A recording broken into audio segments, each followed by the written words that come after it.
Dans les opportunités du moment, la bourse parisienne, c'est ce qu'on va continuer de regarder dans cette vidéo. Je vous renvoie aux vidéos précédentes pour avoir les actions qui sont au-dessus. Là, hop, nous, on va partir de Coface.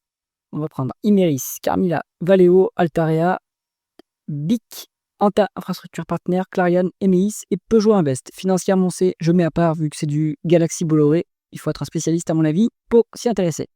Je vais préparer la watchlist, comme d'habitude, symbole de cotation boursière, nom d'entreprise, industrie dans laquelle elle opère, capitalisation boursière en dollars, croissance, multiple de valorisation par rapport au flux, multiple de valorisation par rapport aux actifs tangibles, rendement des capitaux investis, donc ça c'est une rentabilité opérationnelle, rendement des fonds propres, rentabilité plutôt financière, levier financier en termes de dette nette sur EBITDA, rendement du dividende, rendement de l'actionnaire, pour voir s'il y a rachat d'actions ou dilution potentielle, free cash flow par rapport au bénéfice net et payout ratio, qui est la proportion de bénéfices payé en dividende. On commence tout de suite avec Coface. Donc Coface, c'est l'assurance export.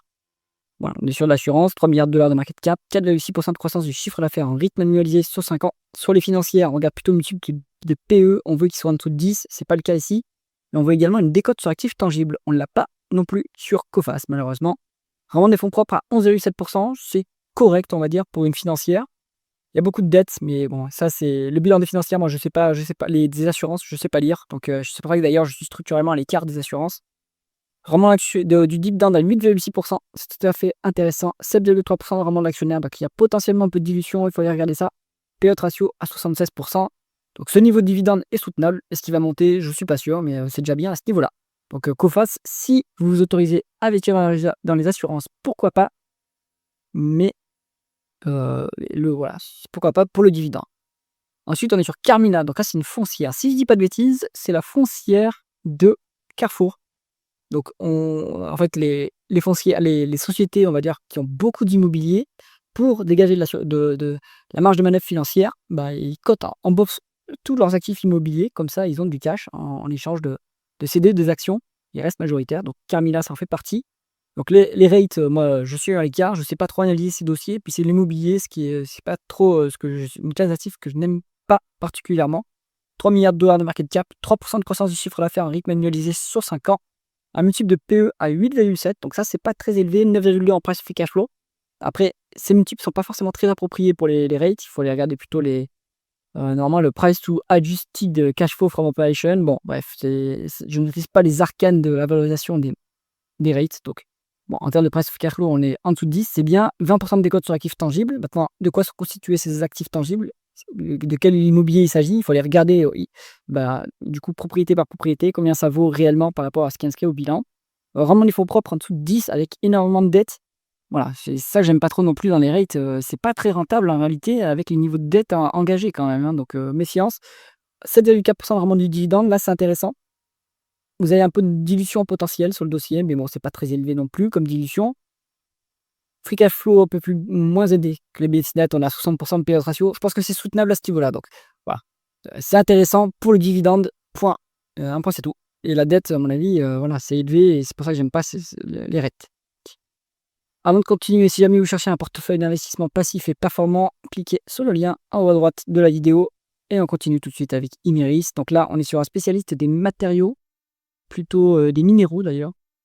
3 milliards de dollars de market cap, décroissance en rythme annualisé sur 5 ans. Donc là, il faut voir quel est l'effet volume, quel est l'effet prix. À mon avis, il y a eu une baisse des prix assez drastique sur ce business. 6,6 en VE sur EBITDA, c'est pas mal. Perte nette sur 12 mois, malheureusement. Et il n'y a pas l'info sur les free cash flow, il faut les regarder. 4% de rendement des capitaux investis, c'est pas très rentable. Beaucoup de dettes, 2,8 fois les EBITDA en dette nette, c'est trop endetté pour un business cyclique, je trouve. On a versé, je sais pas si le dividende a été versé à crédit, il faudrait regarder, c'est pas grave. Mais là, ça n'a pas l'air, c'est trop cyclique. Ça n'a pas l'air intéressant, donc il vaut mieux passer son tour sur Imerys. Allez, on est sur Valeo, équipementier auto. Très compliqué. Les producteurs automobiles, donc les constructeurs auto, sont en grande souffrance, et donc leurs fournisseurs encore plus. Donc Valeo, surnage quand même, hein, malgré tout. 3 milliards de dollars de market cap, 2% de croissance du chiffre d'affaires en rythme annualisé sur 5 ans. Bon, 3,7 en VE sur EBITDA, c'est pas cher du tout. 1,7 en price free cash flow. Bon, on est quand même à niveau value, hein. Ça se regarde peut-être sur cet aspect-là. Peut être intéressant. 7,2% de rendement des capitaux investis. Un peu de dette, 1,8 fois EBITDA en dette nette, c'est soutenable à ce niveau, je pense. 4,5 en rendement du dividende, c'est bien. Hein. 4,8 en rendement de l'actionnaire. Donc il y a des rachats d'actions. Est-ce qu'elles sont annulées? Il faut regarder, je ne suis pas sûr. On a des free cash flow qui sont 10 fois plus élevés que les bénéfices nets. Tout ça est soutenable.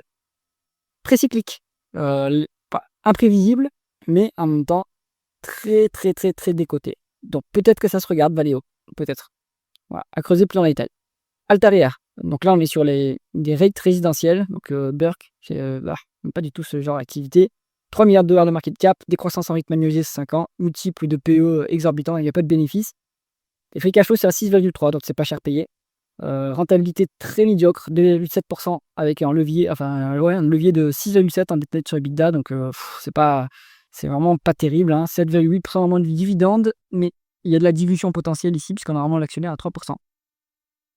Alors, en termes de free cash flow, le dividende est soutenable, en fait. Voilà. Bon, rate résidentiel, je passe mon tour. Ensuite, on est sur BIC. Donc là, intéressant. On était sur société, on va dire plutôt consommation non discrétionnaire, je dirais. Ils font les deux, en fait. Plutôt des business, leader du stylo, des rasoirs. Ils se diversifient dans les secteurs d'activité. Il n'y a plus beaucoup de croissance. Donc, alors, c'est une mid-cap, 2,6% de 2,6 milliards de dollars de market cap. 2,4% de croissance du chiffre d'affaires en rythme annualisé sur 5 ans, donc très mature. Les multiples reflètent cela, 5,6 en VE sur EBITDA, c'est pas cher, 12 en PE, mais 9 en price free cash flow. C'est une boîte qui dégage plutôt structurellement des free cash flow, donc il faut regarder ce multiple-là plutôt que le PE. Voilà, c'est value, complètement value, 10,5 en vraiment les capitaux investis. Donc c'est bien rentable. Et on est cash net en plus sur le dossier, donc ça diminue franchement les risques. 5,8% en du dividende, ça c'est intéressant. 9,4 en vraiment de l'actionnaire. Donc il y a des rachats d'actions, je pense qu'elles sont annulées, mais il faut vérifier quand même. Attention que le payout ratio est quand même limite. On est par rapport au free cash flow, on doit être à 70%. C'est un peu élevé, mais bon, le dividende est déjà intéressant à ce niveau-là. Donc voilà. Il y a peu de chances qu'il augmente beaucoup, mais c'est quand même pas mal. C'est quand même pas mal. Donc BIC, ça se regarde d'un point de vue value et rentier. C'est peut-être un peu volatile pour un rentier, mais si vous êtes un rentier qui supporte la volatilité, c'est intéressant. Je pense à regarder. Infrastructure, donc eux, ils mettent la capital markets. Je pense que ça doit être une boîte ça doit être une holding, une société de portefeuille en fait qui investit dans l'infrastructure. Je connais pas assez le dossier. 2,6 milliards de dollars de market cap, forte croissance en rythme annualisé 5 ans, donc je sais pas ce que ça veut dire pour ce type de boîte. On est à ce qui est une financière, on va regarder le PE, on est à 19, ce qui est cher payé quand même, en rendement des fonds propres à 27, donc 26. Excellente rentabilité, cash net si on en croit ce qui est indiqué ici, donc c'est quand même intéressant, c'est bien, c'est qualitatif comme dossier. 5,9% de rendement du dividende au niveau de dividende, c'est bien, potentiellement un peu de dilution, il faut regarder, mais c'est pas très significatif. Tout est versé, tout le bénéfice est versé en dividende.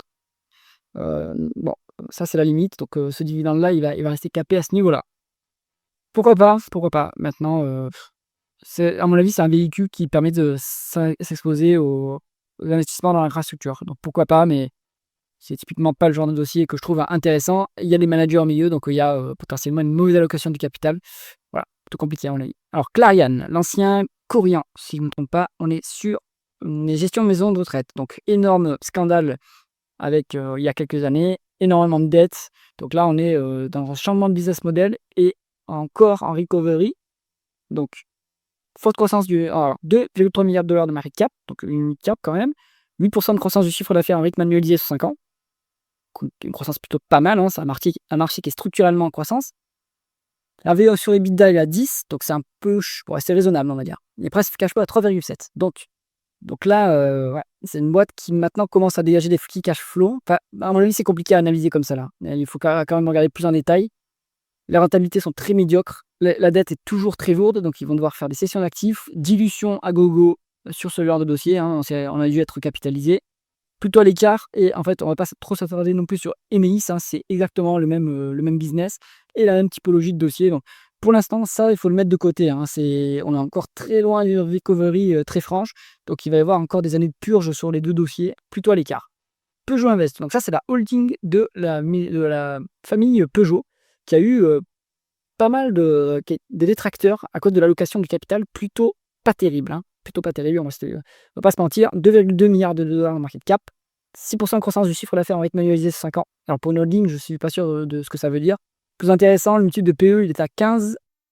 Donc pour une financière, c'est un peu cher payé en réalité, mais vous avez 50% de décote sur actifs tangibles. Mais on comprend pourquoi. Donc d'une part, vous avez des cotes de holding, ce qui est normal, vous êtes tributaire de l'allocation du capital du management, et en plus, elle est médiocre, cette allocation de capital. Donc c'est normal qu'il y ait une énorme décote sur actifs tangibles.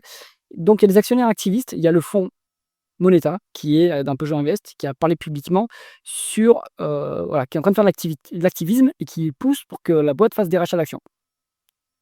Rentabilité médiocre, pas de dette, ça au moins ça sécurise un peu le dossier. Un dividende de 4,3%, potentiellement un peu de dilution. Bah, il faudrait que la boîte rachète des actions pour les annuler.